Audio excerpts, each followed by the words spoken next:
ఎక్కువ మంది viral fevers కి బాగా ఇన్ఫెక్ట్ అవుతున్నారు.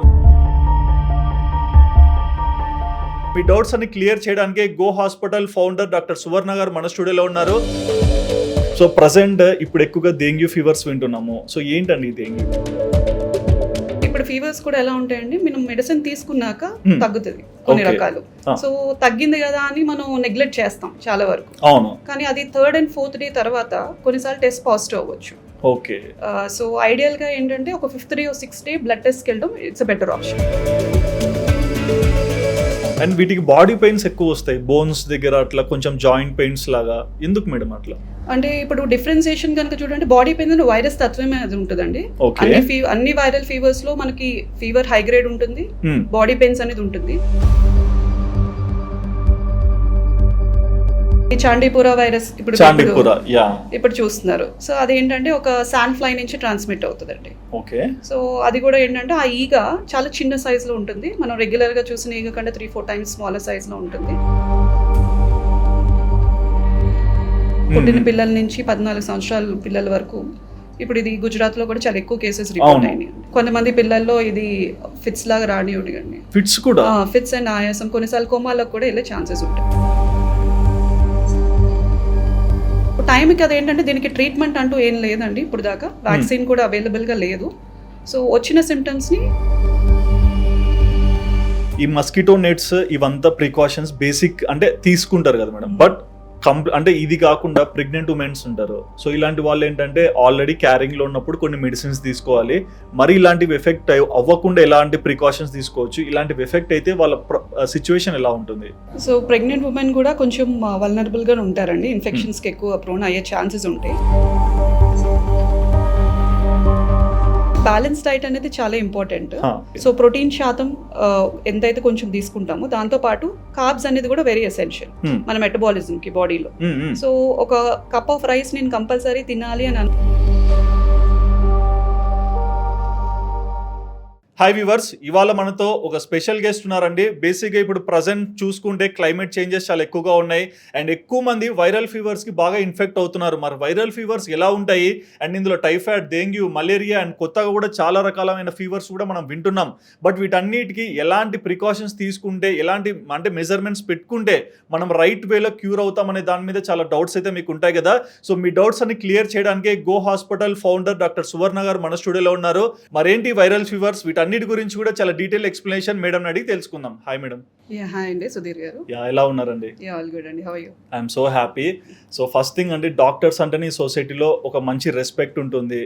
ఎలాంటి పేషెంట్ ఉన్నా సరే మీ దగ్గరకు వస్తే కామ్గా కూర్చోవాలి. సో ఎన్ని ఇయర్స్ ఆఫ్ ఎక్స్పీరియన్స్ అండి మెడికల్ ఫీల్డ్లో? సో అరౌండ్ ఒక 10 years ఆఫ్ ఎక్స్పీరియన్స్ ఉందండి. సో MBBS అండ్ MD చేసినాక I was also into teaching side. Okay. Post that we started on this new concept of clinic and hospital setup అన్నమాట Jubilee హిల్స్లో. Jubilee హిల్స్లో చూసాను నేను. And go hospital అంటే ఏంటండి? హాస్పిటల్కి రమ్మంటున్నారా? సో అంటే ఫెమిలియర్గా ఈ నేమ్ అయితే అందరికీ ఎక్వైంటెన్స్ ఉంటుందని చెప్పి గో అని పెట్టడం జరిగిందండి. సో దట్ అంటే ఇప్పుడు ఇమీడియట్గా కార్పొరేట్ సెటప్కి వెళ్ళాలన్నా చిన్న చిన్న కంప్లైంట్స్కి సో ఇలాంటిది ఒక క్లినిక్ ఉంటే చాలా బెటర్గా సర్వ్ చేయవచ్చు నియర్ బై ఏరియాస్ లో అని ఒక ఉద్దేశంతో పెట్టిందండి. ఓకే. అండ్ ఫస్ట్ థింగ్ అండి, ఇప్పుడున్న ప్రజెంట్ వెదర్స్ అన్ని మనం చూసుకుని ఈ కరెంట్ పీరియడ్ లో చూసుకుని ఒక 2-3 months నుంచి ఫీవర్స్ ఎక్కువగా వినిపిస్తున్నాయి.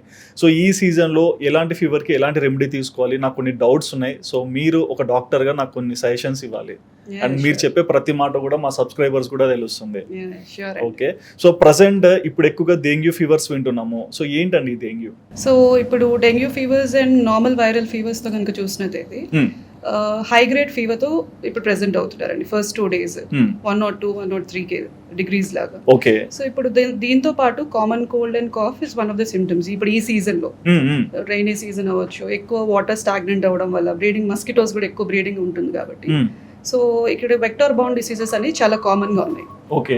సో ఏదైతే ఇప్పుడు మస్కిటో వైరస్ ఏదైతే ఉందో అది మస్కిటో నుంచి హ్యూమన్స్ కి స్ప్రెడ్ అవుతుంది. ఓకే. సో ఇప్పుడు డెంగ్యూ అనేది ఎలా చెప్పగలం అంటే differentiation. For example normal viral fever లో ఫీవర్ తో పాటు బాడీ పెయిన్స్ ఉంటాయి, అది డెంగ్యూలో కూడా ఉంటుంది. Third and fourth day fifth day తర్వాత కొంచెం ప్లేట్లెట్స్ తగ్గడం మొదలవుతుంది అవును. డెంగ్యూలో. Hmm. సో ఒక సింపుల్ టెస్ట్ లైక్ ప్లేట్లెట్స్ కనుక మనం చేసుకున్నట్టయితే ఆర్ కంప్లీట్ బ్లడ్ పిక్చర్ అంటాం. ఓకే. సో ఆ ప్లేట్లెట్స్ కనుక చూసుకున్నట్టయితే కొంచెం తగ్గుముఖం పడుతూ ఉంటుంది డెంగ్యూలో. Hmm. సో అదొక క్యారెక్టరిస్టిక్ ఆఫ్ డెంగ్యూ.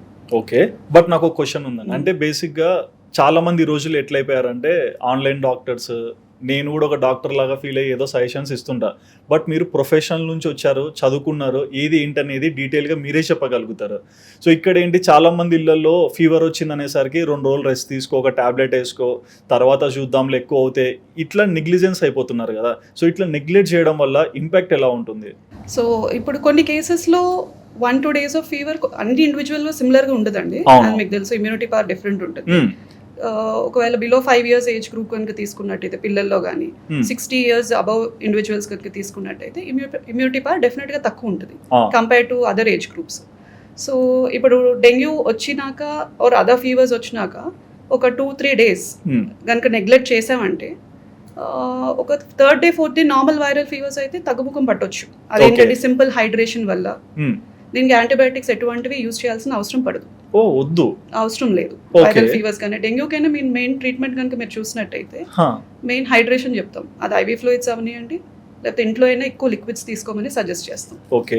సో కాకపోతే ప్రెజెంటేషన్ అనేది 5th day 6th day కొన్ని మందిలో సో ఇమ్యూనిటీ పవర్ తక్కువ ఉన్న వాళ్ళు ప్లేట్లెట్స్ తక్కువ అవడం కానీ బ్లీడింగ్ టెండెన్సీస్ ఎక్కువ ఉంటాయి. ఓకే. సో ఫర్ ఎగ్జాంపుల్ కనుక ఆ ప్లేట్లెట్స్ 30,000 40,000 ఉన్నది అనుకోండి, ఒక డాక్టర్ సజెషన్ అనేది కంపల్సరీ తీసుకోవాలి. అది ఆ టైంలో కనుక ఇంట్లో కనుక ఉన్నట్టయితే అది బ్లీడింగ్ ఎక్కువ ఇంటర్నల్ ఆర్గన్ డ్యామేజ్ కూడా జరుగుతుంది. ఓ, సో అది సివియర్ గా షాక్ లోకి వెళ్ళే ఛాన్సెస్ ఉంటాయి. ఓకే. అండ్ ఈ బ్లీడింగ్ అన్నారు కాబట్టి ఇప్పుడు నేను విన్నాను క్యాన్సర్ రిలేటెడ్ కూడా ఏదన్నా బాడీలో ఏదైనా చెడిపోతే తీయకుంటే అది క్యాన్సర్ ఫామ్ అవుతుందని. సో దీని వల్ల అట్లాంటి ఎఫెక్ట్స్ ఉంటాయా? డెంగ్యూలో సిమ్టమ్స్ డిఫరెంట్ అండి. ఆ వైరస్ ఏదైతే బాడీలో ఎంటర్ అవుతుందో ఆ సివియారిటీ పెరిగే కొద్దీ ఒక్కొక్క ఆర్గన్ ఇన్వాల్వ్ అవుతుంది. అది కిడ్నీ కానివ్వండి, లివర్ కానివ్వండి. సో ఏదైతే ఆర్గన్స్ కి పైన పొరలు ఉంటాయో అక్కడ ఫ్లూయిడ్ అక్యుములేట్ అవ్వడం కానీ సిరోసైటిస్ అంటాం. సిరోసైటిస్. సో అదొక ఇన్ఫ్లమేషన్ అన్నమాట. ఓకే. సో ఇది కాంప్లికేషన్స్ ఆఫ్ డెంగ్యూ. సో తర్వాత టీత్ నుంచి గమ్స్ దగ్గర బ్లీడ్ అవడం కానివ్వండి. సో ఇవన్నీ these are all late complications of dengue. Okay. So first day test చేసాం కదా, నాకు నార్మల్ వచ్చింది కదా, నేను ఇంట్లో ఉండొచ్చు కదా అని అనుకుంటారు. సో కానీ అందరికీ అది సెట్ అంటే ఎవరి ఇమ్యూనిటీ బట్టి వాళ్ళకి రియాక్షన్స్ ఉంటాయి. బట్ నేను ఒక లైవ్ ఎగ్జాంపుల్ చెప్తా అండి. మా ఇంట్లో మా వైఫ్ కి డెంగ్యూ ఫీవర్ వచ్చినది, బట్ తనకు తెలియదు. కాల్ చేశారు, నేను వేరే ఊర్లో షూట్ లో ఉన్నాను, బట్ నేను రిటర్న్ ఇంటికి వచ్చేసరికి తను ఏం తినకుండా అట్లానే బెడ్ మీద వండుకున్నారు. నేను వెళ్ళి ముట్టుకున్నప్పుడు హెవీ ఫీవర్, అంటే నాకు ఆ సెన్స్ అర్థమైంది, చాలా హీట్ అయిపోయింది బాడీ, తనకి రెస్ట్ అవసరము, ఫీవర్ వచ్చిందని. బట్ అదేం ఫీవర్ నాకు తెలియదు. మీరు అన్నారు కదా ఇందాక యాంటీబాడీస్ దీనికి అవసరం లేదు అని, నేను యాంటీబయాటిక్స్. సో నేను ఆ నైట్ బయటికి వెళ్ళి యాంటీబయాటిక్స్ నార్మల్ నాకు తెలిసిన నాలెడ్జ్ తో కొన్ని మెడిసిన్స్ తెచ్చి తనకి వేసాను. నెక్స్ట్ డే మార్నింగ్ కి రికవర్ అయింది, కానీ అదే రోజు మధ్యాహ్నానికి మళ్ళీ రీస్టార్ట్ అయింది. సో ఇప్పుడు ఫీవర్స్ కూడా ఎలా ఉంటాయండి, మనం మెడిసిన్ తీసుకున్నాక తగ్గుతుంది కొన్ని రకాలు. సో తగ్గింది కదా అని మనం నెగ్లెక్ట్ చేస్తాం చాలా వరకు. అవును. కానీ అది 3rd and 4th day తర్వాత కొన్నిసార్లు టెస్ట్ పాజిటివ్ అవ్వచ్చు. ఓకే. సో ఐడియల్ గా ఏంటంటే ఒక 5th day or 6th day blood టెస్ట్కి వెళ్ళడం it's a better option compare to first day of fever. And దీంట్లో కూడా మనం చూస్తాం కదా మేడం, అంటే వెదర్ రిపోర్ట్ లాగా మార్నింగ్ ఒకలాగా, ఈవినింగ్ ఒకలాగా, నైట్ ఒకలాగా, ఈ సీజన్ ఇలా ఉంటుంది, ఎండాకాలము చలికాలం అంటారు. సో ఎలాంటి సీజన్ లో ఇలాంటి హెల్త్ ఇష్యూస్ వస్తాయి? ఏ సీజన్ లో ఏ హెల్త్ ఇష్యూ ఎక్కువ ఉంటుంది? అంటే జూలై టు అక్టోబర్ కనుక మీరు తీసుకున్నట్టయితే రెయినీ సీజన్ కాబట్టి వైరల్ ఇన్ఫెక్షన్స్ చాలా ఎక్కువ కామన్ గా చూస్తుంటాం. ఓకే. సో ఇప్పుడు కనుక అది ఎందుకు అనేది మీకు కూడా తెలుసు, ఎందుకంటే ఆ డ్రైనేజ్ సిస్టమ్ కానివ్వండి, వాటర్ స్టాగ్నెంట్ గా ఉండడం వల్ల మస్కిటోస్ అయితే కానీ, హౌస్ ఫ్లైస్ అయితే కానీ అక్కడ ఎక్కువ బ్రీడింగ్ ప్లేసెస్ ఉంటాయి కాబట్టి అక్కడ నుంచి ఇన్సెక్ట్స్ ఏదైతే వైరస్ ఉంటుందో హ్యూమన్స్ కి ట్రాన్స్మిట్ అయ్యే ఛాన్సెస్ ఎక్కువ ఉంటాయి. వాటర్ కంటామినేషన్ కి ఎక్కువ ఛాన్స్ ఉంటుంది, ఫుడ్ కంటామినేషన్ కి ఎక్కువ ఛాన్స్ ఉంటుంది. అందుకే మీరు చూసినట్టయితే డెంగ్యూ ఫీవర్స్ కానీ, టైఫాయిడ్ ఫీవర్స్ కానీ, చికెన్ గున్యా కానీ, ఇవన్నీ కూడా ఇప్పుడు కామన్ గా మనం చూస్తున్నాం. అండ్ వీటికి బాడీ పెయిన్స్ ఎక్కువ వస్తాయి, బోన్స్ దగ్గర అట్లా కొంచెం జాయింట్ పెయిన్స్ లాగా. ఎందుకు మేడం అట్లా? అంటే ఇప్పుడు డిఫరెన్సియేషన్ కనుక చూడండి, బాడీ పెయిన్ వైరస్ తత్వమే అది ఉంటుందండి. అన్ని వైరల్ ఫీవర్స్ లో మనకి ఫీవర్ హై గ్రేడ్ ఉంటుంది, బాడీ పెయిన్స్ అనేది ఉంటుంది. కానీ చికెన్ గున్యా డెంగ్యూతో కంపేర్ చేసుకుంటే డెంగ్యూలో మజిల్ పెయిన్స్ ఎక్కువ ఉంటాయి. సో చికెన్ గున్యాలో జాయింట్ పెయిన్స్ ఎక్కువ ఉంటాయి. సో ఆ క్యారెక్టరిస్టిక్ డిఫరెన్సియేషన్ కూడా ఉంటుంది. అండ్ హెడేక్ కనుక చూసినట్టయితే ఐ చుట్టూ ఉన్న పెయిన్ చాలా ఎక్కువ ఉంటుంది డెంగ్యూలో. ఓకే, ఎక్కువ ఉంటుంది, సివియర్ హెడేక్ ఉంటుంది. అండ్ ఇప్పుడు సీజన్ కనుక చూసినట్టయితే dengue presentation cold and cough తో ఎక్కువ వస్తుంది. ఓకే. సో ఇనీషియల్గా మీరు చూసుకున్నట్టయితే ఫీవర్కి పారాసెటమాల్ బాగానే వర్క్ చేస్తుందండి ఈ సీజన్లో. Other than using pain killers కంటే సింపుల్ కోల్డ్కి యాంటీహిస్టామిన్స్ యూజ్ చేయొచ్చు, కాఫ్కి కాఫ్ సప్రెసెంట్స్ యూజ్ చేయొచ్చు. సో యాంటీబయాటిక్స్ ఇనీషియల్గా అవసరం పడవచ్చు. Okay okay. బట్ నాకు మీరు కాఫ్ గురించి అన్నారు కదా, రీసెంట్ డేస్ లో నాకు కాఫ్ వచ్చిందని చెప్పి మెడికల్ స్టోర్ వెళ్ళిపోయా డైరెక్ట్, ఏ ప్రిస్క్రిప్షన్ లేకుండా. ఫస్ట్ టైం నేను కాఫ్ కి ఒక టాబ్లెట్ చూసా. అంటే నా చిన్నప్పుడు నాకు గుర్తుండేది కాఫ్ అంటే సిరప్ ఇచ్చేవాళ్ళు, బట్ ఇప్పుడు అదే కాఫ్ కి టాబ్లెట్స్ కూడా వచ్చాయి. ఇది నమ్మొచ్చా? అంటే కాఫ్ రావడానికి చాలా కారణాలు ఉంటుందండి. ఓకే. సో డైరెక్ట్ గా మెడికల్ షాప్ కి వెళ్ళి మెడిసిన్ తీసుకోమని ఏ డాక్టర్ సజెస్ట్ చేయరు. That is also not right. ఎందుకంటే సింపుల్ ఎసిడిటీ ఇష్యూ వల్ల కూడా కాఫ్ వచ్చే ఛాన్సెస్ ఉంటాయి. హార్ట్ రిలేటెడ్ కాఫ్ ఉంటుంది, దాంతో పాటు అప్పర్ రెస్పిరేటరీ ట్రాక్ట్ ఇన్ఫెక్షన్స్ అంటాం. అంటే ఫీవర్ తో పాటు కోల్డ్, కాఫ్, సోర్ థ్రోట్ ఇలాంటి ప్రెజెంటేషన్ ఉన్నప్పుడు ఏదైతే రెస్పిరేటరీ ట్రాక్ట్ ఇన్వాల్వ్ అవుతుందో అప్పుడు యాంటీబయాటిక్స్ అవసరం పడవచ్చు. ఓకే. బట్ నాకు ఈ డౌట్ కూడా చెప్పండి మేడం. అంటే నేను కాఫ్ కి టాబ్లెట్ చూసా, టాబ్లెట్ ఉంటుందా? అంటే వచ్చినాయి అండి ఇప్పుడు కాఫ్ కి టాబ్లెట్స్ కూడా. అంటే ఇది ఎలర్జిక్ కాఫ్ అయితే దానికి యాంటీ ఎలర్జిక్ మెడికేషన్స్ కూడా వచ్చినాయి ఇప్పుడు. ఓకే. సో దాని వల్ల కూడా మెడిసిన్స్ కొన్ని ఇప్పుడు యూజ్ చేయడం వల్ల సిమ్టమ్స్ తగ్గుతున్నాయి. అండ్ ఇప్పుడు సపోజ్ ఇప్పుడు నాకు ఒక ఫీవర్ ఉంది, డెంగ్యూ, ఇంకొక అతనికి మలేరియా ఉంది, ఇద్దరం వెళ్ళి అంటే నాలెడ్జ్ లేని పర్సన్స్ కాబట్టి డైరెక్ట్ గా ఓ 100 రూపాయలు 200 ఇచ్చి టాబ్లెట్లు తెచ్చుకొని వేసుకుంటాం. బట్ మీ సజెషన్ ఏంటి? సో ఎప్పుడు కూడా third and fourth day of fever మీకు చెప్పినట్టే కొన్ని మందులో సబ్సైడ్ అవుతుంది on its own. So based on our immunity power అనమాట. కాబట్టి కొంతమందిలో ఏంటంటే it's always advisable to go with physician suggestion అండి on 4th or 5th day కానీ తీసుకుంటే కనుక అప్పుడు ఆ హిస్టరీ ఏంటి, మీ ఫ్యామిలీలో రిస్క్ ఫ్యాక్టర్స్ ఏమున్నాయి, అసలు మీకు ఏంటి వచ్చే ఛాన్సెస్ ఉన్నాయి అనేది ఒక డాక్టర్గా ఫిజిషియన్గా మేము చూడగలుగుతాం. ఓకే. సో ఒక మెడికల్ షాప్కి వెళ్ళి మెడిసిన్ తీసుకొని అది మీకు వర్క్ అవుతుందా లేదా అనేది ఐ కాంట్ ఎష్యూర్ కదండి, ఎవరు గ్యారంటీ ఇవ్వలేరు. అది రాంగ్ కంప్లీట్ గా రాంగ్ అండి. ఏదున్నా సరే మనం వెరిఫైడ్ గా ఫిజిషియన్ ఒక మెడికల్ డాక్టర్ ని కన్సల్ట్ చేయడం చాలా మంచిది. ఓకే. అండ్ ఇందులో కూడా మేడం అంటే చూస్తే కొంతమందికి బ్లడ్ ప్లేట్లెట్స్ తగ్గిపోవడం వల్ల బాటిల్స్ పెడుతుంటారు కదా, సో అంత అంటే బాటిల్ పెట్టడం వల్ల వీళ్ళు రికవర్ అనేది ఎన్ని మంత్స్ తర్వాత యాజ్ ఎ నార్మల్ హ్యూమన్ గా అయిపోతారు? ఇప్పుడు వైరల్ ఫీవర్స్ లో మెయిన్ ట్రీట్మెంట్ వచ్చి మీకు చెప్పాను హైడ్రేషన్. అవును. సో దానివల్ల ఏమవుతుందంటే ఇప్పుడు కొంతమంది ఫీవర్ ఎక్కువ ఉండడం వల్ల వాళ్ళకి ఆకలి అనేది బాగా తగ్గుతుందండి. ఓకే. సో తగ్గిపోవడం వల్ల ఏమవుతుంది, ఆ వీక్నెస్ ఉండడం వల్ల ఇంట్లో తినకుండా పడుకోవడం ఇవన్నీ చేస్తుంటారు. దానివల్ల కొంచెం గ్యాస్ట్రైటిస్ కానీ ఈ సిమ్టమ్స్ అన్ని స్టార్ట్ అవుతాయి. తినకపోవడం వల్ల కొన్నిసార్లు బీపీ లో అయ్యే ఛాన్సెస్ ఉంటాయి. సో అవన్నీ ప్రివెంట్ చేయడం కోసమే హైడ్రేట్ చేస్తామండి. ఐవీ ఫ్లూయిడ్స్ ఇచ్చి కొంచెం బీపీని ఇంకా ఇంప్రూవైజ్ చేస్తాం. అదొకటి మెయిన్ స్టే, అది ఇంప్రూవ్మెంట్ కోసం అనమాట ట్రీట్మెంట్.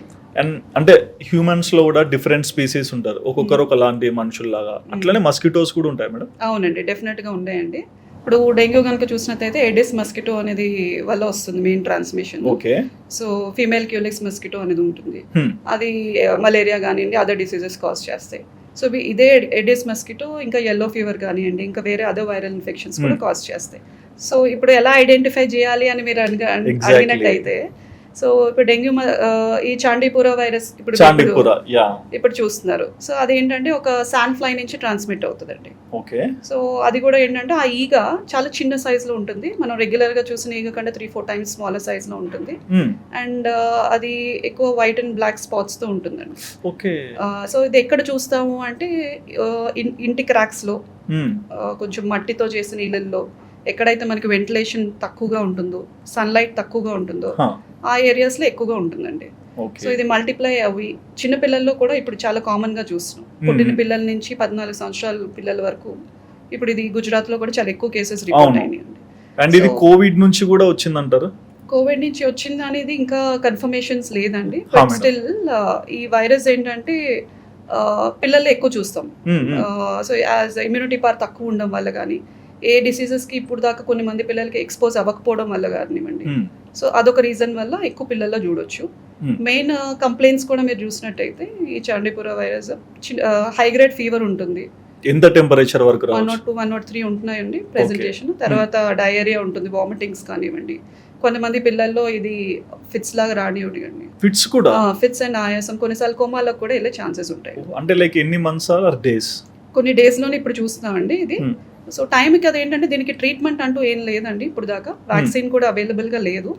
సో వచ్చిన సిమ్టమ్స్ని ఏ సిస్టమ్ ఇన్వాల్వ్ అయిందో దాన్ని బేస్ చేసుకొని ట్రీట్మెంట్ చేయాల్సిన అవసరం పడుతుంది. సో మీ అంటే ఇప్పుడు మాకు ఏదన్నా ఇన్సిడెంట్ జరిగితే యాజ్ అంటే మేము దీనిలో మీడియాలో ఉంటాం కాబట్టి రూట్ సోర్స్ కనుక్కుంటాం. సో మీరు మెడికల్ ప్రొఫెషన్లో కాబట్టి అంటే ఇలాంటి ఒక ఫీవర్ రావడానికి రూట్ సోర్స్ ఏంటి? సో దీనికి చాలా కారణాలు ఉంటాయండి ఫీవర్ రావడానికి. అంటే మనం బయట క్లైమాటిక్ కండిషన్స్ కానివ్వండి, మనం పెరుగుతున్న వాతావరణం ఎలా ఉంది, సో అంటే చుట్టుపక్కల ఉన్న హైజీన్ ఎలా మెయింటైన్ కూడా నీట్గా ఉంచుకోవాలి. తర్వాత పిల్లలు కనుక ఇంట్లో ఉంటే కనుక ప్రికాషన్స్ కూడా చాలా తీసుకోవాల్సిన అవసరం పడుతుంది ఈ సీజన్లో. ఓకే, చిన్న పిల్లలు అయితే న్యూ బార్న్స్ అనుకోండి, మస్కిటో నెట్స్ యూస్ చేయడం మంచిది, మస్కిటోస్కి ఎక్స్పోజ్ అవ్వకుండా. కొంచెం చదువుకునే పిల్లలు, స్కూల్కి వెళ్ళే పిల్లలకి అయితే ఫుల్ స్లీవ్స్ వేయడం మంచిది. ఓకే, సో మస్కిటోస్ కరవకుండా ఇప్పుడు క్రీమ్స్ వచ్చినాయి, ప్యాచెస్ వచ్చినాయి, you can use all this. So దీని కాకుండా ఇంకా మెయిన్ పెద్దవాళ్ళకి వచ్చేసరికి ఏంటంటే ఇమ్యూనిటీ పవర్ పెంచుకోవడానికి కొంచెం హై ప్రోటీన్ డైట్ ఎక్కువ తీసుకోవడం మంచిది. హైడ్రేషన్ ఒక 3 to 4 litres of liquids everyday. So ఇవన్నీ కూడా ప్రికాషన్స్ అండి, తీసుకోవడం మంచిది. ఓకే, ఈ మస్కిటో నెట్స్ ఇవంతా ప్రికాషన్స్ బేసిక్ అంటే తీసుకుంటారు కదా మేడం. బట్ అంటే ఇది కాకుండా ప్రెగ్నెంట్ ఉమెన్స్ ఉంటారు. సో ఇలాంటి వాళ్ళు ఏంటంటే ఆల్రెడీ క్యారింగ్లో ఉన్నప్పుడు కొన్ని మెడిసిన్స్ తీసుకోవాలి. మరి ఇలాంటివి ఎఫెక్ట్ అవ్వకుండా ఎలాంటి ప్రికాషన్స్ తీసుకోవచ్చు? ఇలాంటివి ఎఫెక్ట్ అయితే వాళ్ళ సిచ్యువేషన్ ఎలా ఉంటుంది? సో ప్రెగ్నెంట్ ఉమెన్ కూడా కొంచెం వల్నరబుల్గా ఉంటారండి, ఇన్ఫెక్షన్స్కి ఎక్కువ ప్రోన్ అయ్యే ఛాన్సెస్ ఉంటాయి. ఓకే, వాళ్ళ బాడీ రెస్పాండ్ అవుతుంది. ఎస్, కరెక్ట్ అండి. అంటే ఇప్పుడు ఈ ఇన్ఫెక్షన్స్ ఏదైతే మదర్కి వస్తుందో కనుక ఆ టైంలో కనుక వైరల్ ఇన్ఫెక్షన్స్ అన్నిటికీ ట్రీట్మెంట్ అయితే ఉంది మీకు ముందుగా చెప్పినట్టే. సో అది బ్యాక్టీరియల్ ఇన్ఫెక్షనా వైరల్ ఇన్ఫెక్షన్ అనేది నిర్ధారణ చేసుకోవాలండి. సింపుల్ బ్లడ్ టెస్ట్ చేసుకొని సిబిపి అంటాం, కంప్లీట్ బ్లడ్ పిక్చర్ అంటాం. ఓకే, సో అందులో కనుక టోటల్ WBC కౌంట్స్ ఉంటాయి. సో అవి కానీ ఎలివేట్ అయ్యి ఉంటే కనుక అది బ్యాక్టీరియల్ ఇన్ఫెక్షన్ అయ్యింది. ప్రెగ్నెన్సీలో సేఫ్ యాంటీబయాటిక్స్ యూస్ చేస్తే కనుక మనకి ప్రాపర్ ట్రీట్మెంట్ జరిగినట్టే. అంటే మళ్ళీ రేపు పొద్దున డెలివరీ అప్పుడు ఏమన్నా డిఫరెన్స్ ఉంటుందా బేబీకి లోపల? అంటే డిపెండ్స్ ఆన్ ద డిసీజ్ అండి. అంటే కొన్ని మందికి ఏంటంటే యాంటీవైరల్స్ ఇవ్వాల్సిన అవసరం పడవచ్చు బిఫోర్ డెలివరీ. సో కొన్ని డిసీజెస్ లో అది కామన్ గా స్ప్రెడ్ అవ్వే ఛాన్స్ కూడా ఉండదు, 2-3 డేస్ తర్వాత సబ్సైడ్ అవుతుంది. ఓకే, సో అలా ఉంటుందండి. అండ్ నాకు ఎప్పటి నుంచి ఒక డౌట్ ఉంది మేడం, అంటే ఇది అడగాలో లేదో నాకు తెలియదు, బట్ మీరు చెప్పాలనుకుంటే చెప్పండి. అంటే లైక్ ఈ క్వశ్చన్ ఏంటంటే పక్కన పడేసేయండి. నేను ఎప్పుడు చూస్తాను మేడం, మస్కిటో వస్తుంది, బైట్ చేస్తుంది, బ్లడ్ తగులుతుంది, వెళ్తుంది. ఏంటి మేడం ఇది మస్కిటో డైజెషన్ ఎట్లా చేసుకుంటుంది? అంటే డిఫరెంట్ హ్యూమన్స్ బ్లడ్ తీసుకుంటాయి కదా, ఒక్కొక్కరు ఒక రకం మనకే చెప్తారు అంటే ఒకరి బ్లడ్ ఒకరికి ఎక్కించకూడదని. మరి ఇట్లా డిఫరెంట్ ర్యాండమ్ బ్లడ్స్ పిక్ చేసుకోవడం వల్ల అవి మనకి వచ్చే అంటే రివర్స్ ఇచ్చి వెళ్ళిపోతాయా? సో మస్కిటో వైరస్ ఎక్కువ ట్రాన్స్మిట్ చేసేది స్కిన్ మీద ఉంటుందండి. ఆ స్కిన్ అనేది ఒక బ్యారియర్ లాగా యాక్ట్ చేస్తుంది హ్యూమన్ బాడీలో. సో ఒకవేళ ఇమ్యూనిటీ పవర్ తక్కువ ఉన్న వాళ్ళు కనుక చూసినట్టయితే మీరు, సో ఈ వైరస్ ఒకసారి స్కిన్ నుంచి డీపర్ ఏరియాకి వెళ్ళి బ్లడ్ లోకి ఎంటర్ అయ్యే ఛాన్స్ ఉంటుంది. ఓకే, ఈ సోర్స్ ద్వారా వెళ్ళే ఛాన్సెస్. ఓకే, బట్ ఇప్పుడు ఈ అంటే హెల్త్ ఇష్యూనే కాకుండా నాకు ఈ డౌట్స్ కూడా ఉన్నాయి. ఎక్కువగా జెట్ కాయిల్స్ పెడతారు, అగరొత్తిలు కూడా ఇప్పుడు ట్రెండ్ లాగా వచ్చేసినాయి జెట్ కాయిల్స్ టైప్ లో. ఇంకొకటి ఆల్ అవుట్స్ ఇట్లాంటివి యూజ్ చేస్తారు, అంటే సూపర్ ఫాస్ట్ నార్మల్ అని. దాని నుంచి ఒక స్మెల్ వస్తుంది, కెమికల్ స్మెల్ లాగా ఉంటుంది. సో ఇటువంటివి వాడడం ఎంతవరకు బెస్ట్ అంటారు? సో ఇది కొంతవరకు పర్లేదండి ఇది వాడడానికి. అంటే అన్లెస్ మనం బ్రీత్ చేయకుండా ఉంటే టైంలో పెట్టుకుంటే అది చాలా వరకు బెటర్ అండి. ఓకే, సో అది కెమికల్ కాంపోజిషన్ ఉంటుంది కాబట్టి. సో ఎప్పుడైతే మీరు ఆ ప్లేస్ విజిట్ చేయాలనుకుంటున్నారో ఒక 2-3 hours ప్రయర్గా పెట్టుకుంటే కనుక ఇట్స్ మోర్ బెటర్ అండి. కిడ్స్ ఉన్న ఏరియాస్ కానివ్వండి, సో అక్కడ ఓపెన్ ఏరియా అయితే ఇంకా బెటర్. వెంటిలేషన్ ప్రాపర్గా ఉండే ఏరియాస్ పెట్టుకుంటే కనుక ఎక్కువ బ్రీడింగ్ ప్లేస్ మస్కిటోస్ ఉన్న ఏరియాస్లో. మనం పీల్చకుండా ఉండే ఏరియా అయితే ఇంకా బెటర్. అంటే మీకు ఎప్పుడైనా ఏమైనా రికార్డ్స్ చూసారా ఇట్లా ఆల్ అవుట్స్ అంటే సమ్టైమ్ ఆల్ అవుట్స్ కానీ ఏదో ఒకటి మస్కిటో నుంచి మనల్ని ప్రొటెక్ట్ చేసుకోవడానికి కొన్ని కెమికల్స్ లాగా యూజ్ చేస్తాం కదా madam, coils or anything. So దీని వల్ల ఒక మనిషికి ఏమైనా సైడ్ ఎఫెక్ట్స్ వచ్చాయా? డెఫినెట్ గా ఉంటుందండి. అంటే ఇప్పుడు అక్కడ నుంచి వచ్చే కెమికల్స్ ఫ్యూమ్స్ కానివ్వండి, ఒక హ్యూమన్స్ గా మనం బ్రీత్ చేసినప్పుడు రెస్పిరేటరీ ట్రాక్ ఇన్ఫెక్షన్ స్టార్ట్ అవుతుంది. Okay, so already immuno compromised ఉన్న వాళ్ళు కొన్ని మంది ఉంటారు, ఆస్తమా కానివ్వండి, కొందరు టీబీ కానివ్వండి, ఆల్రెడీ పెద్దవాళ్ళకి ఇమ్యూనో ఆల్రెడీ స్టెరాయిడ్స్ పైన ఉన్న వాళ్ళు కానీ ఆల్రెడీ ఇమ్యూనిటీ వీక్గా ఉంటుంది ఇలాంటి వాళ్ళకి తీసుకున్నట్టయితే. సో అలాంటి వాళ్ళు ఇలాంటి కెమికల్స్కి ఎక్స్పోజ్ అయినప్పుడు they will have that suffocation, breathlessness అయ్యే ఛాన్సెస్ ఉంటాయి కొన్నిసార్లు. కానీ ఇదే కారణం అనేది మనం చెప్పలేము ఇంకా. ఓకే, అండ్ మీరు ఇంతవరకు ఎంతో మంది పేషెంట్స్ ని ట్రీట్మెంట్ చేస్తుంటారు కదా, సో వియర్డ్ ఎక్స్పీరియన్స్ చెప్పండి. అంటే ఒక పేషెంట్ చేసిన తప్పుకి ఎంత దూరం వెళ్ళింది ఆ సిచ్యువేషన్ అని ఏమన్నా? అలాంటి చాలా చూసామండి, చాలా patients. For example simple sugars తీసుకునేయండి, ఒక 32 years old అంటే యంగర్ ఏజ్ గ్రూప్ వాళ్ళు కూడా వస్తుంటారు డయాబెటిక్. సో డయాబెటీస్తో. సో వాళ్ళకి ఏం చెప్తామంటే సింపుల్ మెడికేషన్స్తో తగ్గే స్టేజ్లో ఇన్సులిన్ కానివ్వండి, కొన్నిసార్లు ఏమవుతుందంటే మెడిసిన్ తీసుకుంటారు, ఒక 1 month తర్వాత నాకు తగ్గిపోయింది అని మెడిసిన్ స్టాప్ చేసేస్తారు సెల్ఫ్గా, ఫాలోఅప్స్ రెగ్యులర్గా ఉండవు. సో అలాంటి వాళ్ళని మనం ఐడెంటిఫై చేస్తే కనుక చాలా మంది ఉన్నారు ఇప్పుడు సొసైటీలో. నాకు తగ్గిపోయింది, నేను వాకింగ్ చేస్తే సరిపోతుంది అని ఒక మిత్లో ఉంటారు, రాంగ్ అజంప్షన్లో. సో కొంతమందికి ఏంటంటే హెరిడిటరీగా వచ్చే జీన్స్ ఉంటుంది, జెనెటిక్ కాంపోజిషన్. సో అవన్నీ కూడా చూసుకొని ట్రీట్మెంట్ అనేది డాక్టర్ సజెషన్స్ తీసుకొని ఎప్పుడు కూడా ముందుకెళ్ళాలని కోరుకుంటున్నాను. ఓకే. అండ్ దీంట్లో కూడా ఏంటంటే ప్రతి డాక్టర్ కూడా టాబ్లెట్స్ తో పాటు ఫుడ్ కూడా ఇస్తారు కదా, ఈ టైంలో ఇది తినాలి, ఈ ఫుడ్ తినాలని. సో ఎందుకు అంతే ప్రిస్క్రైబ్డ్ గా ఇలాంటి ఫుడ్ తినాలి, లేకుంటే ఇప్పుడు ఫీవర్ అంటే ఇడ్లీనే తినాలి, ఆయిల్ తినకూడదు, ఇట్లాంటివి చెప్తారు కదా, రీజన్ ఏంటి? అంటే ఇది పర్టికులర్ గా ఆ ఫుడ్డే తినాలని ఎప్పుడు చెప్పమండి, అంటే to Boost your immunity. So fevers వచ్చినప్పుడు మెయిన్ ఏం చెప్తా అంటే మీకు డైజెస్టివ్ సిస్టమ్ అనేది కొంచెం వీక్ గా ఉంటుంది. ఓకే. సో ఫర్ ఎగ్జాంపుల్ మీకు చెప్పినట్టు ఇందాక ఫీవర్ ఎక్కువ వచ్చింది అని అనుకున్నాం, సో మీరు కొన్ని మంది పేషెంట్స్ తినడం మానేస్తారు, గ్యాస్ట్రైటిస్ వస్తుంది, కొన్నిసార్లు డయేరియా కానీ వామిటింగ్స్ ఇవన్నీ ఉంటుంది. సో అలాంటప్పుడు తినడం మానేయకుండా లిక్విడ్స్ ఎక్కువ తీసుకుంటూ సాఫ్ట్ డైట్ ఎక్కువ తీసుకోమని సజెస్ట్ చేస్తాం, ఎందుకంటే బాడీ డైజెస్టివ్ సిస్టమ్ మీద ఎక్కువ ప్రెషర్ పడకుండా ఉంటుంది. సో ఇవైతే గ్రైండ్ అవ్వడానికి ఈజీగా ఉంటుంది అండ్ రికవరీ కూడా ఈజీగా ఉంటుంది. అండ్ ఆయిల్ కూడా టచ్ చేయొద్దు అంటారు, చికెన్ తినొద్దు అంటారు. అంటే మీరు వెజిటేరియన్ అండ్ నాన్ వెజిటేరియన్ తో కంపేర్ చేస్తే కనుక స్టమక్ లో కనుక డైజెషన్ చూస్తే non vegetarian will definitely take more time vegetarian తో కంపీట్ చేస్తే కనుక. సో ఫీవర్ వచ్చిన టైంలో ఒక ఫారెన్ బాడీ మీకు బాడీలోకి ఎంటర్ అయిందని అనుకుందాం, అది వైరస్ అవ్వచ్చు, బ్యాక్టీరియా అవ్వచ్చు. సో అది మల్టిప్లై అయ్యి డైజెస్టివ్ సిస్టమ్ వీక్ అవ్వడం వల్ల సిస్టమ్ సరిగ్గా పనిచేయదు. ఓకే. సో అందుకు కొంచెం లైట్ ఫుడ్ తీసుకోమని సజెస్ట్ చేస్తా ఉంటాను. అండ్ దీంట్లో కూడా అంటే నార్మల్గా చెప్తారు డాక్టర్స్, వెళ్ళినప్పుడు టంగ్ టెస్ట్ చేస్తారు, కళ్ళ కింద చూస్తారు, యూరిన్ ఏ కలర్లో వస్తుందని అడుగుతారు. సో అంటే దీంట్లో మీరు గమనించే డిఫరెన్స్ ఏంటి? అంటే అది ఎగ్జామినేషన్, ఒక ఫిజిషియన్ కానీ ఏ డాక్టర్ అయినా మనకి ముందు హిస్టరీ తీసుకుంటామండి.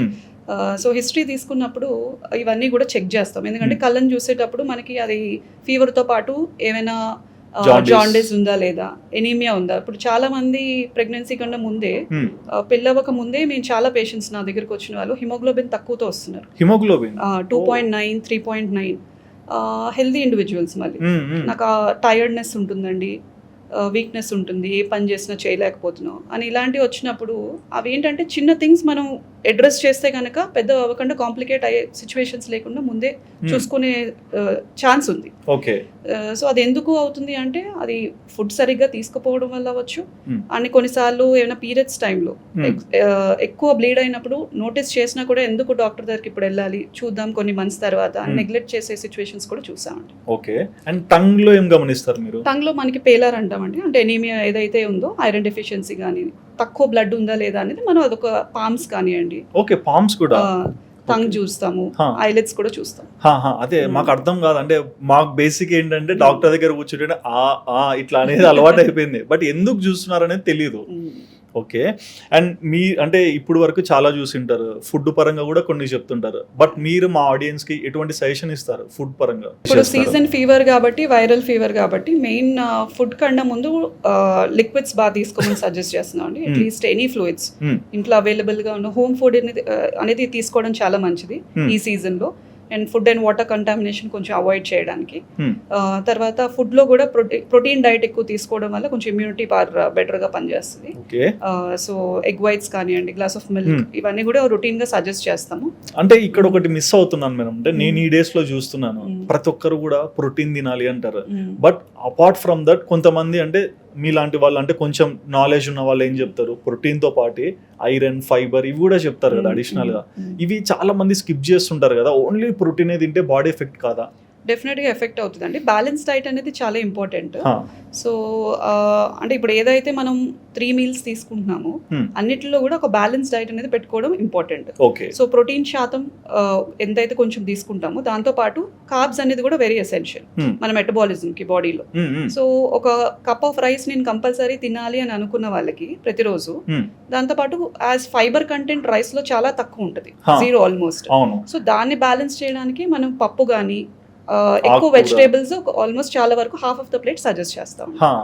సో అదొక బ్యాలెన్స్ డైట్ లాగా ఉండాలని. ఓకే. చిన్నప్పుడు మనం చూస్తే వ్యాక్సినేషన్స్ ఎక్కువగా వేయించేవాళ్ళు, మీకు ఇబ్బంది ఉండదు ఫ్యూచర్లో హెల్త్ ఇష్యూస్ అని. ఇప్పుడు చూస్తే అట్లాంటివి నేను ఎక్కువగా వినట్లేదు. సో ఏంటి ఆ డిఫరెన్స్? సో ఇప్పుడు కనుక పుట్టిన పిల్లల నుంచి చూస్తే కనుక ఏదైతే వ్యాక్సినేషన్ స్కెడ్యూల్ ఇస్తున్నామో డెఫినెట్గా ఫాలో అవుతున్నారండి. ఓకే. సో కాకపోతే కొంతమందిలో ఏమవుతుందంటే ఆ ఇమ్యూనిటీ పాస్ అనేది అందరిలో ఒకలా ఉండదు. సో అది జెనెటిక్ కాంపోజిషన్ అవనియండి, కొంతమందికి ఏంటంటే లైఫ్ స్టైల్ పెరుగుతున్న ఏజ్తో పాటు రిలేటెడ్ ఇష్యూస్ ఉంటాయి. సో అవన్నీ ప్రివెంట్ చేయడానికి ఇప్పుడు కొన్ని మందిలో ఏంటంటే పెద్దవాళ్ళకి కానివ్వండి, కొంచెం డయాబెటిక్ ఆల్రెడీ మెడిసిన్స్ యూస్ చేస్తున్న వాళ్ళు అండి, కిడ్నీ ప్రాబ్లమ్స్కి స్టెరాయిడ్స్ వాడుతున్న వాళ్ళు కానీ వీళ్ళందరూ కూడా ఇమ్యూనో కాంప్రమైజ్ స్టేట్లోకి వస్తారు. ఓకే. సో హెచ్ఐవి పాజిటివ్ ఉన్న వాళ్ళు కానివ్వండి, సో వీళ్ళందరికీ కూడా స్పెషల్గా ఈ ఫ్లూ వ్యాక్సిన్ అనేది ఇయర్లీ తీసుకోవడం చాలా బెటర్ అండి ఈ season. Flu vaccine. Okay. And ఏదన్నా ఇప్పుడు వ్యాక్సినేషన్ కూడా ఎప్పుడన్నా వెళ్తే ఇప్పుడు వేసాక ఒక 1 month నాకు ఇంకొకటి, 2 months నాకు ఇంకొకటి ఇట్లా అంటారు కదా. సో మీరు చెప్పండి, అంటే ఈ టర్మ్ ఎందుకు ఉంటుంది ఇంత gap, and in case skip అవుతే వచ్చే సైడ్ ఎఫెక్ట్ ఏంటి? అంటే ఇప్పుడు ఈ ఫ్లూ వ్యాక్సిన్ కనుక ఎగ్జాంపుల్ తీసుకున్నట్టయితే ఇది 1 year వరకు యాక్ట్ చేస్తుందండి. సో ఇది బాడీలో ఏంటంటే ఇప్పుడు లంగ్స్లో ఏదైతే న్యూమోనియా అనేది వైరల్ ఇన్ఫెక్షన్స్ వెరీ కామన్గా చూస్తున్నాము, ఫారెన్ బాడీ వెళ్ళినాక ఈ ఇమ్యూనో కాంప్రమైజ్డ్ ఇండివిజువల్స్లో, ఫర్ ఎగ్జాంపుల్ ఇప్పుడు దాకా మనం డిస్కస్ చేస్తుంది షుగర్ పేషెంట్స్ కానివ్వండి, ఈ బీపీ పేషెంట్స్ కానివ్వండి, ఆల్రెడీ కిడ్నీ ఇన్ఫెక్షన్స్ కానివ్వండి, హార్ట్ ఇష్యూస్ ఉన్న వాళ్ళు కానివ్వండి, స్టెరాయిడ్స్ మీద ఉన్న వాళ్ళు కానీ, వీళ్ళందరికీ కూడా ఆల్రెడీ వీక్ ఇమ్యూనిటీ సిస్టమ్ ఉంటుంది. ఇవన్నీ కొంచెం స్ట్రెంగ్తన్ చేయడానికి మనం ప్యాసివ్గా ఆల్రెడీ ఇస్తున్నాం ఒక వ్యాక్సిన్ ఇచ్చి ఒక 1 year వరకు లంగ్స్ని కొంచెం ప్రొటెక్ట్ చేసుకుంటున్నాం. ఫ్యూచర్లో న్యూమోనియాస్ కానివ్వండి ఇవన్నీ రాకుండా ముందుగానే ఒక 1 year స్పాన్ ప్రివెంట్ చేసే వ్యాక్సిన్స్ వచ్చాయి. ఓకే. అండ్ దీనిలో హెచ్పివి చెప్పారు కదా, సో ఏంటి దాని రిలేటెడ్? హెచ్పివి అంటే హ్యూమన్ పాపిలోమా వైరస్ అనేది ఒకటి ఉంటుందండి. అది మెయిన్ గర్ల్స్ లో సర్వైకల్ క్యాన్సర్ ని ప్రివెంట్ చేయడానికి ఇప్పుడు WHO రికమెండ్ చేశారండి. ఓకే. సో ఏజ్ లిమిట్ కూడా ఇప్పుడు 9 years నుంచి 45 years age group of women or girls so తీసుకునే స్కోప్ ఉంది. సో ఇప్పుడు అందరికీ కూడా ఇది బూస్టర్ డోసెస్లో అవైలబుల్గా ఉందండి. ఓకే. సో అందరూ కూడా తీసుకుంటే కనుక ఈ ఫర్దర్ కాంప్లికేషన్స్ ఏదైతే అంటే కొన్ని మంది డెలివరీ అయినా కూడా ఇది సేఫ్గా ఇవ్వచ్చు. ఎందుకంటే ఫీడింగ్ టైంలో కూడా ఇది ఏదైతే మదర్స్కి ఉందో ఈ వ్యాక్సిన్ బేబీకి వెళ్ళే ఛాన్స్ ఉంటుంది. ఓకే. సేఫర్ అన్నమాట. సో అప్పుడు కూడా ఇచ్చే ఛాన్స్ ఉంటుంది, తీసుకోవచ్చు. అండ్ ఈ హెల్త్ ఇష్యూస్ లో చూసుకుంటే ఇప్పుడు ఫీవర్ టాపిక్ లోనే ఎక్కువగా మేలా ఫీమేలా ఫీవర్ కి తొందరగా అంటే సిక్ అయ్యేది? అంటే ఇప్పుడు ఫీమేల్స్ ఆర్ మేల్ అనే కంటే అండి, ఫర్ ఎగ్జాంపుల్ ఇప్పుడు డయాబెటిక్ పేషెంట్స్ కనుక మీరు తీసుకున్నట్టయితే వాళ్ళకి ఫీవర్ కానీ ప్రెజెంటేషన్ ఉందనుకోండి, వాళ్ళకి యూరినరీ ట్రాక్ట్ ఇన్ఫెక్షన్స్ ఎక్కువ కామన్గా చూస్తుంటాం. వాళ్ళకి జ్వరంతో పాటు ఎక్కువ చలి వేయడం కానివ్వండి, బర్నింగ్ సెన్సేషన్ ఉంటుంది, యూరిన్ వెళ్ళేటప్పుడు మంట రానివ్వండి. సో ఇలాంటివన్నీ కొన్ని మందికి diabetics very common for UTI అనమాట. ఓకే. సో ఇవన్నీ కూడా సిస్టమ్ ఇన్వాల్వ్ అయ్యే బట్టి ఒక్కొక్కటి మనకు తెలుస్తూ ఉంటాయి బేస్డ్ ఆన్ దర్ కంప్లైంట్స్ అనమాట. ఇప్పుడు ఫీవర్తో కనుక మనకి డైజెస్టివ్ సిస్టమ్ ఇన్వాల్వ్ అయింది అనుకోండి, అది డయేరియా కానివ్వండి, లూజ్ మోషన్స్ ఆర్ వామిటింగ్స్ కానివ్వండి, దానికి గ్యాస్ట్రోఎంటరైటిస్ అంటాం. ఓకే. సో దానికి ఏమవుతుందంటే కొన్నిసార్లు బయట నుంచి మెడికల్ షాప్ నుంచి వచ్చే మెడికేషన్స్ వాడతారు కొన్ని మంది తెలియక. సో అప్పుడే బ్యాక్టీరియల్ ఇన్ఫెక్షన్ కనుక స్ప్రెడ్ అయ్యే ఛాన్స్ ఉంటుందండి. సో మనకి ఏంటంటే తినడం మానేస్తారు పేషెంట్స్, ఆ మల్టిప్లై అవి అది స్టేజ్ దాటిపోయే సిచ్యువేషన్ తీసుకొస్తారు.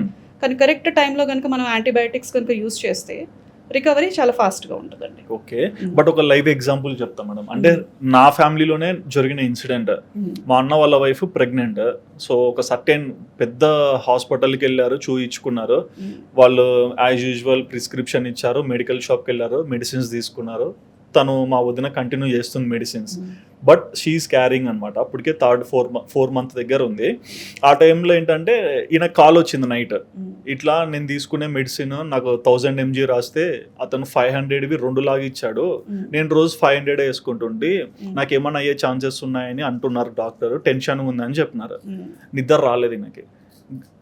తర్వాత మెడికల్ షాప్ వాళ్ళకి చేస్తే ఈయన ఇచ్చింది ఏంటి, ఇప్పుడు నాకు ఏ మెడిసిన్ కావాలంటే ఏ రెప్లికెంట్లోనే ఇంకొక చిన్న ఏ స్మాల్ ఏ రాసి డిఫరెన్స్కి ఇచ్చింటారు. సో ఇట్లా మెడికల్ షాప్ నుంచి వచ్చే మెడిసిన్స్ కూడా ఎందుకు ఇట్లా క్రాస్ చేసి ఇస్తారు? అంటే మనం కూడా అండి we should have some awareness అండి. అంటే కొనుక్కునే ముందు ఆ ప్రిస్క్రిప్షన్ ఏదైతే డాక్టర్ ఇస్తారో అది యాజ్ అ పేషెంట్ మీరు కొనుక్కున్నప్పుడు అది ఎక్స్పైరీ డేట్ ఎలా అయితే చూస్తామో ఆ మెడిసిన్ నేమ్ కానివ్వండి, అది అంటే బ్రాండ్స్ డిఫరెంట్ ఉండొచ్చు. అవును. ఫర్ ఎగ్జాంపుల్ మీరు పారాసెటమాల్ తీసుకుంటారు, హా, సో డాక్టర్స్ రాసినప్పుడు అది PCM అని రాస్తాం. హా, హా. సో అది డోస్ ఏంటి 500 ఉందా 650 ఉందా అనేది మీకు మెన్షన్ చేస్తాం. అవును. సో దాని బాడీ వెయిట్ తగ్గట్టు మేము రాస్తాం. అది కూడా క్రాస్ చెక్ చేసుకోవాలి కంప్లీట్ గా. హా. సో మీ బాడీ వెయిట్ కి ఈ వెయిట్ కి ఇంత డోసేజ్ అనేది మనకు ఉంటుంది. మ్, మ్. సో అది ఆల్రెడీ ట్రీట్మెంట్ కోర్స్ లో ఉంటుంది. సో కొనుక్కునేటప్పుడు ఇవి కూడా జాగ్రత్తలు తీసుకోవాలి. ఓకే, అంటే ఆ పేరు కూడా మారకూడదు అంటారా?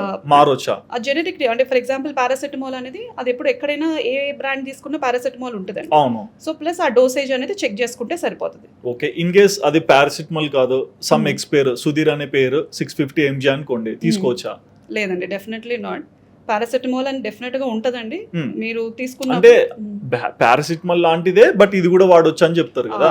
అవునండి, కానీ అదే చెప్తున్నాను. ఫర్ ఎగ్జాంపుల్ మీరు ఇప్పుడు చూస్తున్న ఫీవర్స్ లో పారాసెటమాల్ కాకుండా బాడీ పెయిన్స్ కి ఫర్దర్ గా యాంటీబయాటిక్స్, పెయిన్ కిల్లర్స్ వాడుతున్నారు. సో అది అలాంటివి తీసుకోకూడదని మేము ఇప్పుడు సజెస్ట్ చేస్తున్నాం అండి. ఎందుకంటే కొన్నిసార్లు ఆల్రెడీ బ్లడ్ థిన్నర్స్ ఉంటాయి డెంగ్యూ పేషెంట్స్ లో కనుక.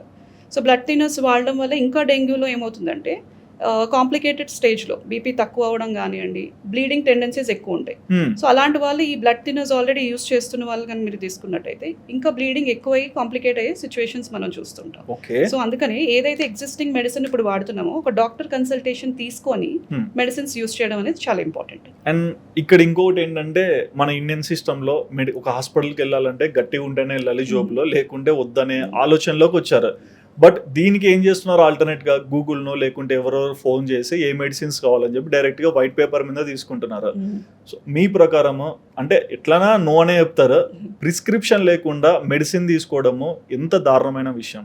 అది డెఫినెట్గా చాలా రాంగ్ అండి. ప్రిస్క్రిప్షన్ అనేది ఎందుకు అంటే యాజ్ అ డాక్టర్ మాకు తెలుసు ఒక పేషెంట్ని ఎంత టైం మేము స్పెండ్ చేసి ఆ హిస్టరీ తీసుకొని ఎగ్జామిన్ చేస్తాం అనేది.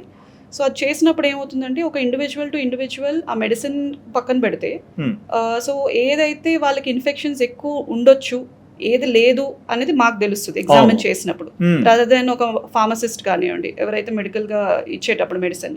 సో సింపుల్ కాఫ్ మీకు ఇందాక నేను చెప్పాను, ఫీవర్ కానివ్వండి, చాలా రకరకాల కారణాలు ఉంటాయి. సో అది నెగ్లెక్ట్ చేయకుండా చెస్ట్ పెయిన్ కనుక మీరు చూసినట్టయితే ఈవెన్ హార్ట్ అటాక్ పెయిన్ కూడా గ్యాస్ట్రైటిస్ పెయిన్ లాగా వస్తుంది. కొన్ని మంది దానికి కూడా సింపుల్ ప్యాంటాప్ తో కొంతమంది ట్రీట్ చేసుకుంటున్నారు ఇంట్లో. సో అలాంటి సిచ్యువేషన్ లో మనకి ఇమీడియట్ గా ఒక ECG కానీ తీసుకున్నట్టయితే ఒక డాక్టర్ దగ్గరికి వెళ్ళి అలాంటి లైఫ్స్ చాలా వరకు మనం సేవ్ చేసే ఛాన్సెస్ ఉంటాయి. ఒక క్లారిటీ ఉంటుంది ఏం జరుగుతుంది, ఏం ట్రీట్మెంట్ ఇప్పించుకుంటున్నామని. అండ్ ఇంకొక సైడ్ మేడం, ఇదే మెడికల్ షాప్స్ లో నేను ఎన్నోసార్లు చూస్తున్నా తెలుగు రాదు, హిందీ వాళ్ళు వస్తారు, వాళ్ళు చదువుకున్నారు లేదా కూడా అర్థం కాదు మేడం. ఎందుకంటే నేను పారాసిటమాల్ అంటే భయ ఏపీపీ ఫీవర్ ఇట్లా అంటారు.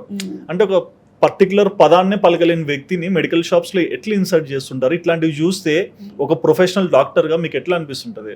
అంటే మనకి the pros and cons, positiveness చూడాలి అంటే అవైలబిలిటీ అండి. మన ఇండియాలో కనుక మీరు చూసినట్టయితే compare to foreign countries antibiotics చాలా ఫ్రీగా దొరుకుతాయి. దాన్ని కొంతవరకు మనం మిస్యూజ్ చేస్తున్నాం అని అనిపిస్తుంది. ఎందుకంటే ప్రిస్క్రిప్షన్ అన్లెస్ ఆ ప్రిస్క్రిప్షన్ లేకుండా అదర్ కంట్రీస్ లో ఎక్కడ ఇవ్వరు యాంటీబయాటిక్స్. అంటే ఇక్కడ ఎంప్లాయీస్ కూడా బి ఫార్మసీ చేయని వాళ్ళే ఉంటారు. అదే అంటున్నానండి, అందుకే నాలెడ్జ్ ఉన్న వాళ్ళు ప్రొఫెషనల్ గా చేసిన వాళ్ళు అయితే ఇంకా బెటర్ గా సజెస్ట్ చేస్తారు ఏదైతే మనం డోసేజ్ ఇచ్చామో. చాలా మంది పేషెంట్స్ కూడా నా దగ్గర చెప్తూ ఉంటారు, మీరు 25 రాశారండి, మాకు తెలియక 50 వాడామండి, దీనివల్ల బీపీ డౌన్ అయ్యిందని. సో ఇలాంటి సిచ్యువేషన్స్ పేషెంట్స్ నుంచి విన్నప్పుడు మాకు అదే అనిపిస్తుంది, మనం కూడా ఇంత గూగుల్ అని ఇంత అవేర్నెస్ ఉన్నప్పుడు మనం ఎందుకు చెక్ చేసుకోలేకపోతున్నాం ఆ డోసేజెస్ కానివ్వండి పేరుతో పాటు. సో మనకు కూడా అవేర్నెస్ ఉండాలండి కొనుక్కునేటప్పుడు. ఎక్స్పైరీ డేట్ కానివ్వండి, ఆ మెడిసిన్ డోసేజ్ ఎంత, మనం నేమ్ ఏముంది, ఇవన్నీ కూడా చెక్ చేసుకోవాల్సిన అవసరం ఉంది. ఓకే, మరి ఎండ్ ఆఫ్ ద డే ఇప్పుడు ఈ సీజన్లో ఎక్కువగా వైరల్ ఫీవర్ చూస్తున్నాం కాబట్టి మీరు మా ఆడియన్స్కి ఇచ్చే సజెషన్ ఏంటి యాజ్ ఎ డాక్టర్గా? సో ఇందాక చెప్పినట్టు వైరల్ ఫీవర్స్ మెయిన్గా సీజనల్ ఫ్లూస్ ఎక్కువ అంటాం చెప్తాం కదండి. సో దీనికి టెంపరేచర్స్ ఎక్కువ ఉన్నాయి కదా అని కొంతమంది కంగారు పడుతూ యాంగ్జైటీ పానిక్స్లో కూడా ఉంటారు. సో ఒక 2-3 డేస్ కొంతవరకు రిలీఫ్ ఉంటుందండి. ఫీవర్స్ ఎప్పుడు కూడా ఒక 7 days, డెంగ్యూ ఫీవర్ కనుక చూసినట్టయితే 7 days తర్వాత పాజిటివ్నెస్ రావడం కానివ్వండి. సో నెగ్లెక్ట్ చేయకుండా కొన్నిసార్లు ఒక 4th and 5th డే వెళ్ళి బ్లడ్ టెస్ట్ చేయించుకోండి. డాక్టర్ కన్సల్టేషన్ అనేది కంపల్సరీ తీసుకోండి. చిన్నపిల్లలు కానివ్వండి, ఇవన్నీ కూడా కాంప్లికేటెడ్ సిచ్యువేషన్కి తీసుకురాకుండా చూసుకోవాలి. ఓకే, అండ్ ఏది ఉన్నా సరే వితౌట్ ప్రిస్క్రిప్షన్ వెళ్ళకూడదు. వెళ్ళకూడదు. వెదర్ అంటే గ్రో అయిన వాళ్ళైనా గ్రోయింగ్ వాళ్ళైనా సరే. కరెక్ట్ అండి. Okay. But thank you so much madam. Me busy టైంలో మా ఆడియన్స్ కోసం మీ టైంని స్పెండ్ చేసి చాలా ఇన్ఫర్మేషన్ పాస్ చేసినందుకు. సో చూసారు కదండి, ప్రజెంట్ మనం చూసుకోవచ్చు ఈ పాసింగ్ డేస్ అన్ని, ఈ మంత్స్ అన్ని కూడా ఎక్కువగా ఫీవర్ ఇన్ఫెక్షన్స్ చూస్తున్నాము. చాలామంది వైరల్ ఫీవర్స్ వల్ల ఇబ్బంది పడే వాళ్ళని కూడా చూస్తున్నాం. సో ఇలాంటి టైంలో ఎలాంటి ప్రికాషన్స్ తీసుకోవాలి అండ్ మనం మెడికల్ షాప్కి వెళ్ళే ముందు ఎవరిని కన్సల్ట్ అవ్వాలి, ప్రతి ఒక్క దాని గురించి కూడా మేడం సువర్ణ గారు చాలా డీటెయిల్గా ఎక్స్ప్లెయిన్ చేశారు కదా. మరి ఈ ఇన్ఫర్మేటివ్ ఇంటర్వ్యూ చూశాక మీకు ఏమనిపించిందో మీ ఒపీనియన్ తప్పకుండా కమెంట్ సెక్షన్లో మెన్షన్ చేయండి. అండ్ మీకు ఇంకా ఎటువంటి డౌట్స్ ఉన్నా సరే రాబోయే ఇంటర్వ్యూలో మనం దాని మీద కూడా ఒక క్లారిఫికేషన్ తీసుకుందాము. మీ డౌట్స్ కూడా కమెంట్స్లో పిన్ చేయండి. And please do subscribe our channel for more updates.